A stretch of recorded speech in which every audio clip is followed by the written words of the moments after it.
Before memory learned how to count its days, before stone learned how to hold a name, before the river knew the sound of oars, there was a time the ancient scribes described in only a few quiet words. When kingship descended from the heavens. Let us begin there.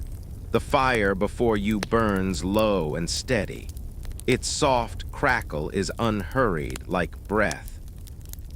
The shadows stretch gently across unseen walls as the mind drifts backward, far beyond recorded history, beyond familiar centuries, beyond even myth as we know it. We travel not with urgency, but with patience. Time here moves differently. The land slowly emerges from darkness, a wide, flat plain where two rivers move like living veins through the earth. The Tigris and the Euphrates do not rush. They glide, depositing fertile silt with each passing season. The air is warm, the sky vast and unbroken, the stars impossibly close. This is Sumer, southern Mesopotamia, long before it was called by that name. There are no borders yet, no maps, only settlements growing quietly along the riverbanks, shaped by water, sky, and time. And within these settlements, humanity begins its first great remembering. The clay that learned to speak long before parchment or paper, the people of this land pressed wet clay into tablets. With reed styluses, they etched small wedge-shaped marks, cuneiform, the earliest known system of writing. At first, these marks recorded grain, barley stores, sheep counts, offerings to temples, but slowly something deeper appeared. Names, and then something stranger still. Lengths of reigns, not decades, not lifetimes, but thousands of years. These tablets did not whisper, they stated. Calmly, plainly, without explanation. The Sumerian King List among the many tablets recovered from the earth. Broken, scattered, incomplete. One tradition appears again and again across centuries of copying. It is now called the Sumerian King List.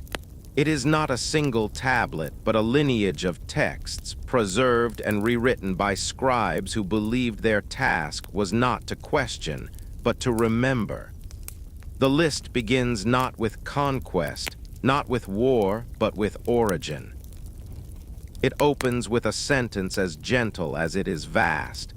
After kingship descended from heaven, kingship was in Eridu.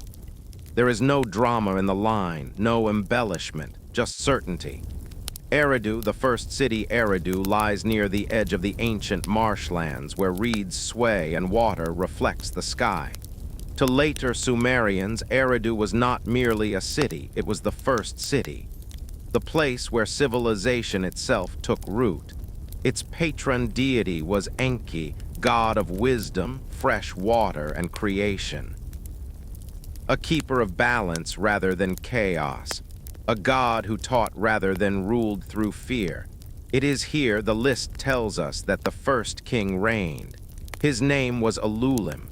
Alulim, the first king, the tablet does not describe Alulim's face. It does not recount his deeds. There is no story of his childhood, no battle, no triumph. There is only this. Alulim became king, he ruled for 28,800 years. The line ends. No explanation follows. The fire crackles softly as the number lingers. 28,800 years. For the scribes, this was not metaphor, it was record. Time before time to modern ears, the number feels impossible. But to the ancient Sumerians, time itself was not yet fixed into our familiar measures. Their numerical system was sexagesimal, based on 60. A system still echoing in our clocks, 60 seconds, 60 minutes. Numbers held symbolic weight, order, cosmic rhythm.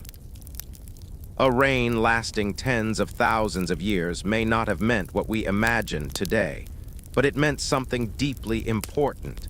It spoke of an age closer to creation, a time when humanity stood nearer to the divine pattern of the universe. These early kings were not merely rulers. They were anchors of order in a world still settling into itself.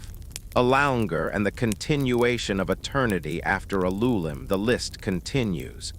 Alanger ruled for 36,000 years. Again, no pause.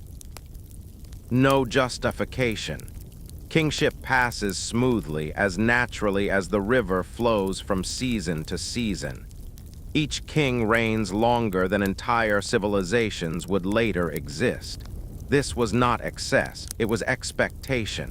Kingship as a sacred force in Sumerian thought, kingship was not human invention. It was a cosmic principle. It could descend. It could be withdrawn. It could move from city to city like a living presence. A king was not great because he ruled. He ruled because kingship had chosen him.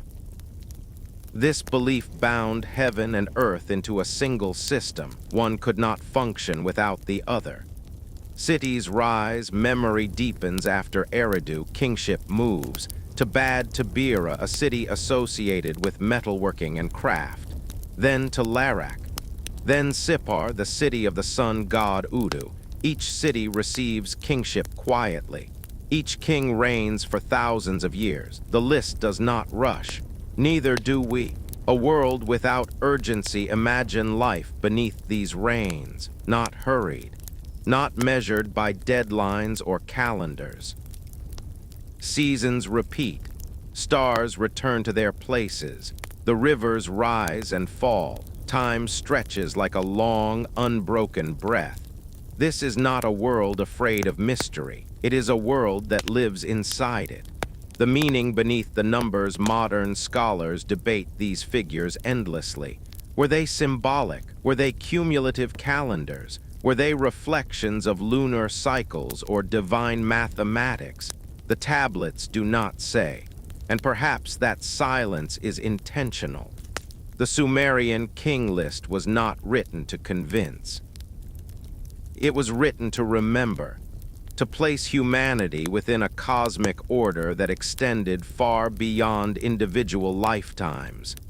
The gentle weight of ancient certainty as the first part of our journey draws to a close, the fire settles into a deeper glow. We have not reached answers, only beginnings. Kingship has descended, time has stretched, memory has taken form in clay, and ahead lies something the list hints at but does not yet reveal. A turning point, a division. A great threshold in human memory. But for now, we rest here beside the rivers of the first city, listening to the quiet confidence of a world that did not yet doubt itself. And so, as the echoes of the ancient world softened into the night, kingship rested quietly in Eridu, waiting for the ages to unfold. The fire has shifted, settling into a slow, steady rhythm. Each ember glows without hurry, as if it, too, remembers something older than flame. We return to the riverlands, not to a single moment, but to a continuity. Time here does not pass, it accumulates. The Sumerian King List continues without pause, without doubt, without apology. Its lines flow as smoothly as the Euphrates itself, carrying names forward through ages no one living could ever witness. Kingship does not end. It moves. The rhythm of succession after Ululim and Alanger, the list speaks in the same calm cadence. Each king follows the last, not through conflict or ambition, but through inevitability. The tablets do not describe death. They do not record coronations. They simply state, "Then he ruled. Then another followed." The tone suggests that kingship is not claimed, it is received, as if it passes like a torch whose flame never dims. Bad Tabira, the city of craft kingship, leaves Eridu and settles in Bad Tabira, a city remembered for skill, making, and transformation. Here, the earth is shaped by human hands. Metal is coaxed from stone. Tools emerge from fire. The first king of Bad Tabira is named Enmenluana. Enmen-Luana ruled for 43,200 years. The number rests gently on the clay. To the Sumerians, this was not excess, it was harmony, multiples of sacred numbers, patterns aligned with cosmic order. Following him came Enmen-Gal-Ana, whose reign extended for 28,800 years. Then Dumuzid the Shepherd, who ruled for 36,000 years. Dumuzid's title lingers, not conqueror, not lord of armies, shepherd. Even at the dawn of kingship, rulership is framed as guidance, not domination. The world under endless reigns imagined generations living and passing beneath the same ruler's name. Children are born, grow old, and fade into memory, while kingship remains constant, unmoved by individual lifespans. In such a world, authority feels eternal. There is no anxiety about succession, no fear of instability.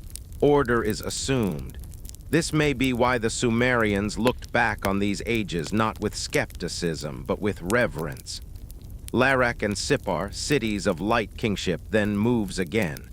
To Larak and later to Sippar, the city devoted to the sun god Udu. Here light governs, justice, clarity, balance. The king of Sippar, Enmen-Dur-Ana, stands apart. He ruled for 21,000 years, shorter than those before him, yet still vast.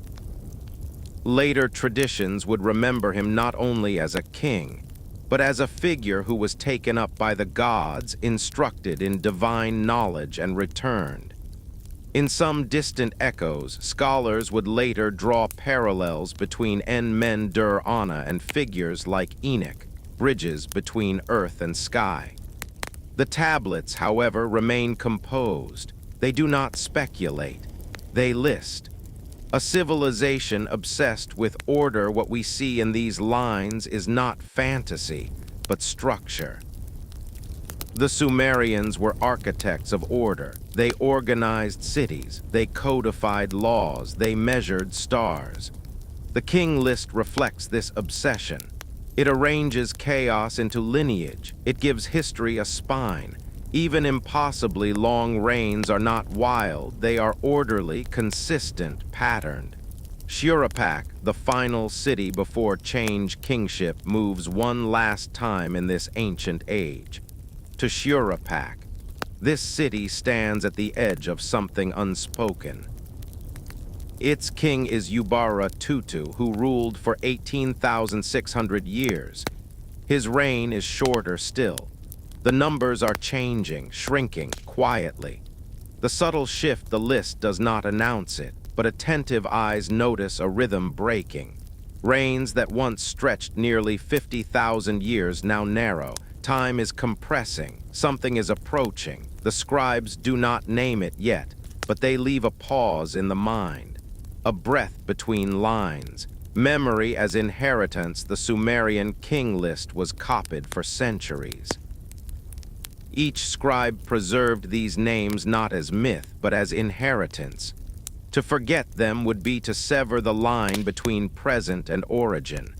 To remember them was to remain aligned with the cosmic order. The calm before the threshold as we pause at the end of this part, the rivers still flow. The cities still stand. Kingship still rests upon earth, but the ancient world feels poised, as if listening, as if aware that continuity cannot stretch forever without transformation. And so, as the echoes of the ancient world softened into the night, the long reigns of the first kings lingered, unaware that time itself was about to change. The fire burns lower now, its light softer, as if it senses the weight of what lies ahead. We remain in the ancient land between rivers, but the air feels different, not darker, not fearful, simply attentive. The Sumerian King List continues in its steady voice, but beneath its calm lines runs a current of awareness. Something vast stands just beyond the horizon of words, not yet named, not yet explained, only approached. A time without finality in the age before the great turning. The world does not anticipate endings. Cities rise knowing they will endure. Kings rule without concern for succession. The heavens move in cycles that never break. To the early Sumerians, this era was not naive, it was complete. Creation had settled. Order was established. Kingship rested upon the land like a permanent star.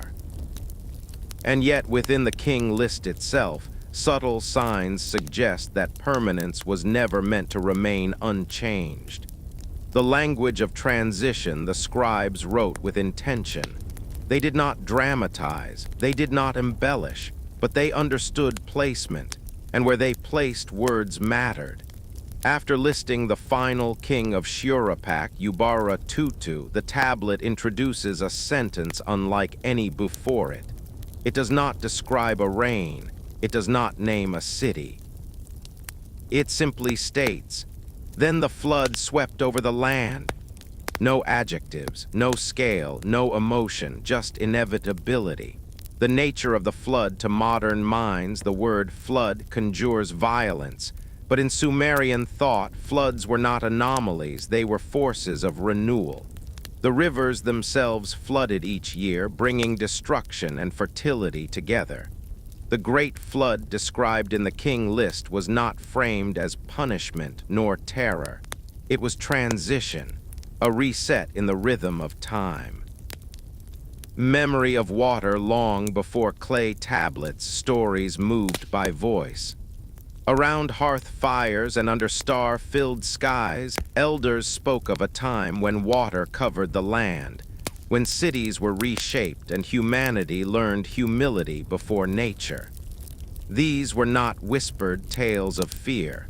They were lessons in continuity. The world did not end. It changed. Ziusudra, the keeper of continuity, though the king list does not linger on names here, other Sumerian texts remember Ziusudra, the wise king who lived at the turning of ages. He is described not as a survivor by chance, but as a man instructed to preserve life, knowledge, and balance. Later cultures would remember him by other names, but in Sumer he was remembered quietly. As one who listened, time recalibrated after the flood, the king list resumes. Kingship returns. Cities rise again, but something fundamental has shifted. Reigns that once stretched tens of thousands of years now shorten drastically. Hundreds of years, then decades, time has learned to count differently, not because humans became smaller, but because memory needed structure. A world made mortal, the Sumerians did not mourn this change. They accepted it. Mortality brought meaning. Shorter reigns brought urgency. History became something that moved forward, not outward. Kingship remained sacred, but now it existed within limits. The heavens still guided, but humanity now walked with more independence. Why the flood matters, the flood is not the center of the king list. It is the hinge, a dividing line between two modes of existence. Before it, time was vast, fluid, almost timeless. After it, time became human. The list preserves both, not to confuse, but to remind. The calm of understanding, there is no lament in the tablets, no longing to return. Only acceptance that the world we inhabit is not the first version, but it is still part of the same unfolding story. The fire crackles softly, as if acknowledging this quiet wisdom. Standing at the threshold as we close this part, we stand neither before nor after, but at the moment of balance. Behind us lies an age that stretched like the sky. Ahead lies a world that will build, forget, remember, and question. The Sumerian king list bridges them both. And so, as the echoes of the ancient world softened into the night, the waters receded, the land breathed again, and time, changed forever, continued its gentle march forward. The fire has burned through another quiet hour. Its glow is lower now, steadier, less restless, like a companion who has settled into listening rather than speaking. We return once more to the land between rivers, but it no longer feels boundless. The horizon is closer, the sky still wide, but no longer endless. The great turning has passed, and the world, though familiar, now moves to a gentler, more deliberate rhythm. Kingship returns to Earth. The Sumerian King List resumes without ceremony. There is no proclamation, no mourning for what was lost. It simply states, after the flood had swept over the land, kingship descended again from heaven. The phrasing matters. Kingship returns. It was never destroyed, only withdrawn like breath held briefly before release. And now it settles once more upon the earth. Kish, the first city after the waters, kingship comes to Kish. This city would later be remembered as a place of legitimacy, a city whose kingship carried authority beyond its walls. Here the list names Jushur, the first king after the flood. Jushur ruled for 1,200 years. The number is striking, not because it is small, but because it is finite. Time has taken a new shape. A new scale of life reigns, still stretch beyond modern expectations, but they are now grounded. Hundreds of years, 1,000 at most. These spans reflect a world more closely aligned with human experience. Mortality has entered the narrative not as tragedy but as structure. Kings rule long enough to shape cities, but not long enough to become eternal. The weight of names as the list continues through Kish, the kings follow one another more rapidly. Names appear, linger briefly, then fade. Each name is an anchor, a proof that memory survives even when time accelerates. The scribes no longer record cosmic ages, they record lineage. Uruk, the city of stories, kingship moves again, this time to Uruk. This city will become the heart of Sumerian imagination. Its walls are strong, its temples tall, and within its memory will live one of humanity's most enduring figures. But the King List does not dwell on stories yet. It introduces names methodically. Kings rule for decades, some for centuries. The rhythm is steady. Gilgamesh, between worlds, eventually the list names Gilgamesh. His reign is given as 126 years. By now time feels familiar, yet Gilgamesh is remembered elsewhere not just as a king, but as a seeker, half divine, half human, a bridge between the ancient ages and the mortal present. His story, told in later epics, reflects the same transition the King List quietly documents, the movement from timelessness to meaning.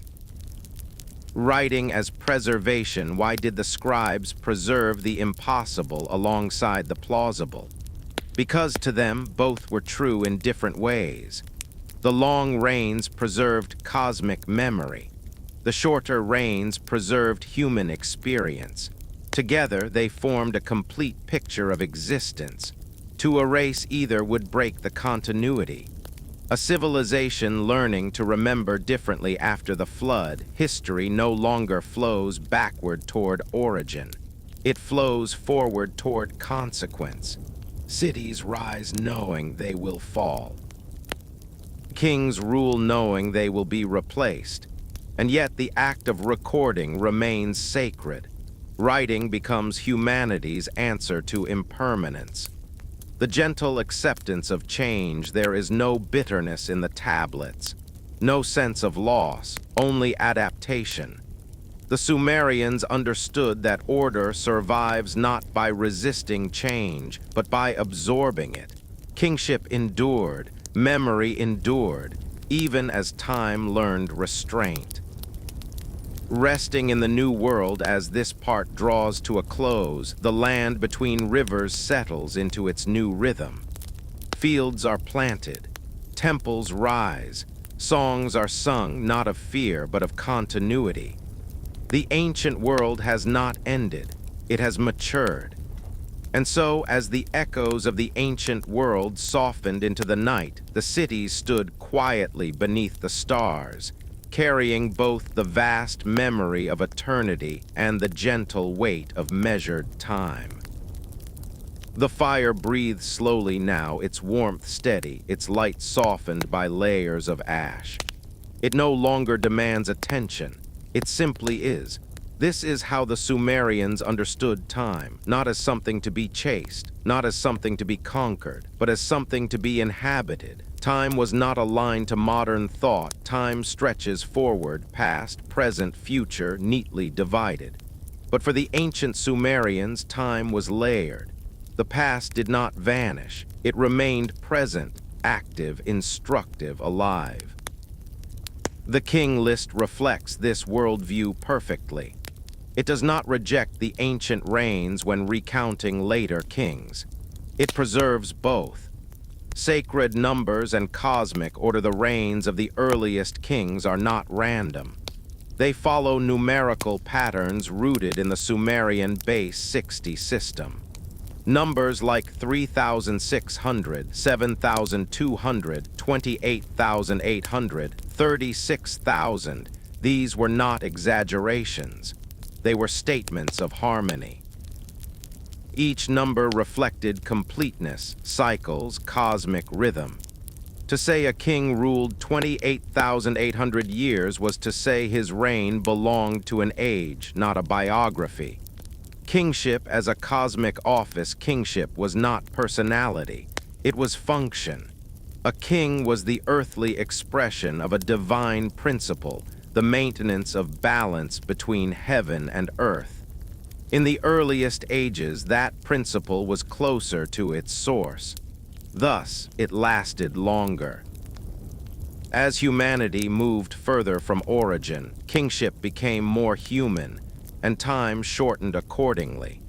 Why the scribes never corrected the list later, scribes knew the reigns were vast. They lived in centuries, not millennia. And yet they copied the list faithfully. Why?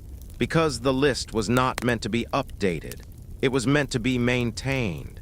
To alter it would be to disrupt the alignment of memory and order.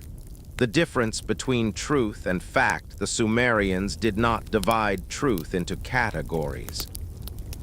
Symbolic and literal were not opposites. They were layers of the same understanding. A reign could be impossible in duration and still true in meaning. Time as relationship in Sumerian thought, time was relational. The closer humanity stood to the gods, the slower time moved. As the distance increased, time accelerated. This is why the flood marks such a dramatic shift, not in violence but in tempo. Listening to the past, the King List was not read aloud to be debated. It was recited in temples. Taught to scribes, memorized not for argument but for alignment. To know the list was to know one's place within the cosmic story. A quiet kind of wisdom modern scholars ask, did they really believe this? But belief was not the point. Understanding was. The Sumerians did not seek to prove the past. They sought to live in continuity with it.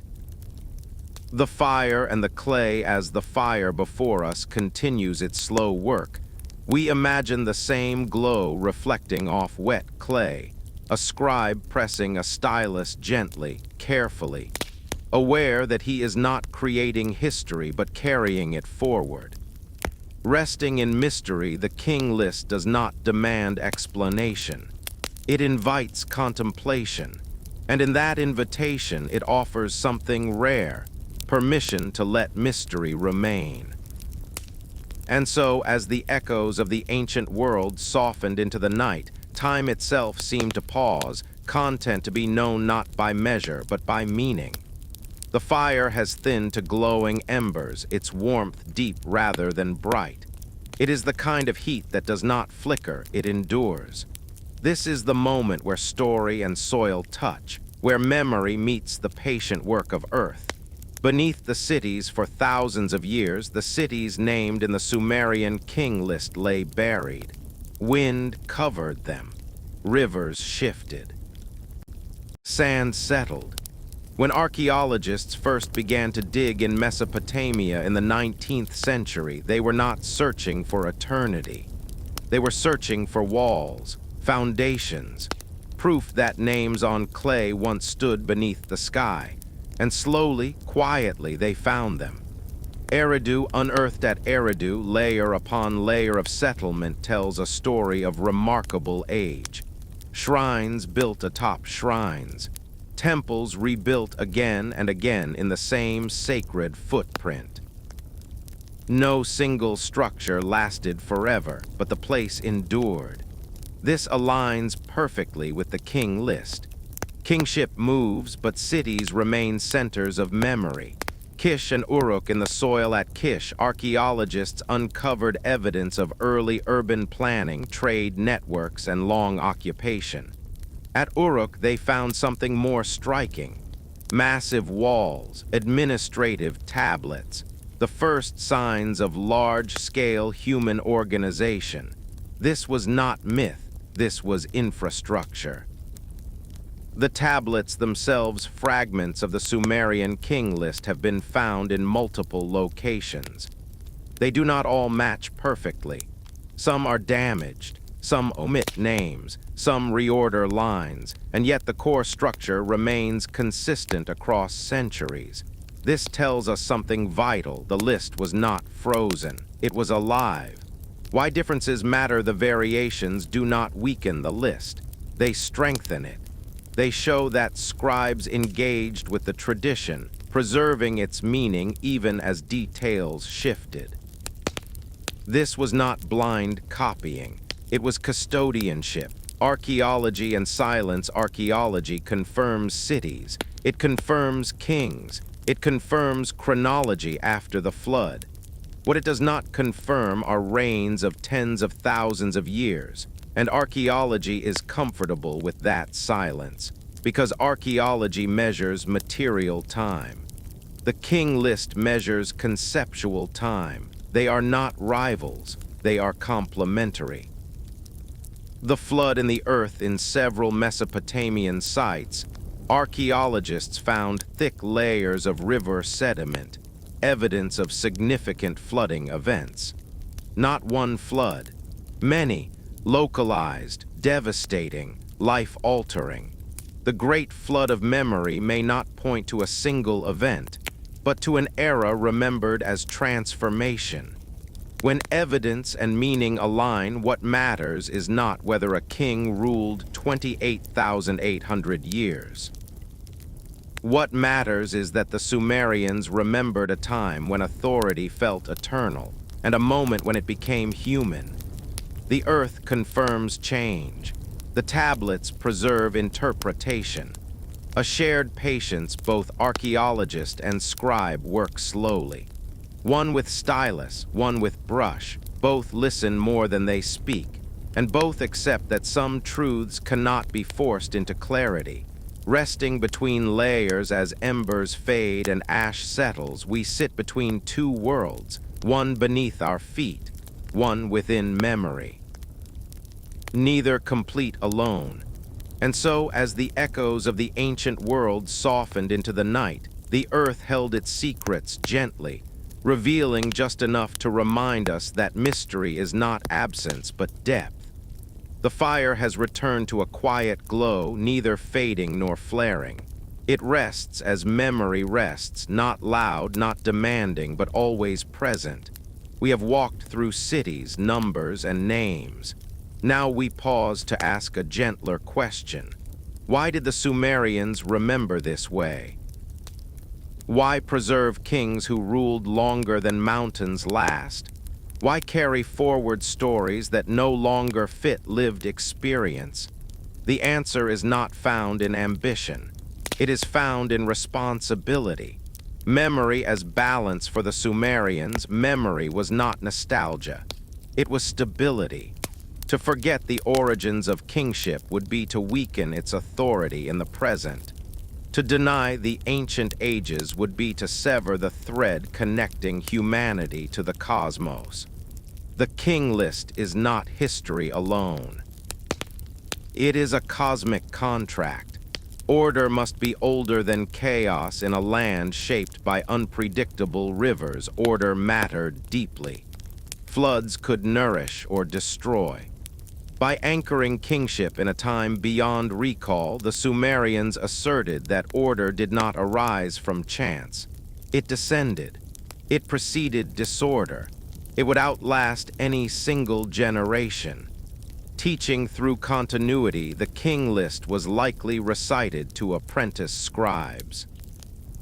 Young hands learning to press clay would encounter these impossible reigns early in their training. Not to confuse them, but to shape how they thought. History was not merely what happened. It was what should be remembered. The quiet authority of the past, by preserving ancient kings, later rulers inherited legitimacy. They ruled not as isolated figures, but as participants in a chain stretching back to creation. Even a reign of 20 years gained weight when placed after tens of thousands. Perspective changes power. A civilization aware of its fragility, the Sumerians knew cities fall. They watched walls crumble and temples rebuilt. Their response was not denial, it was inscription.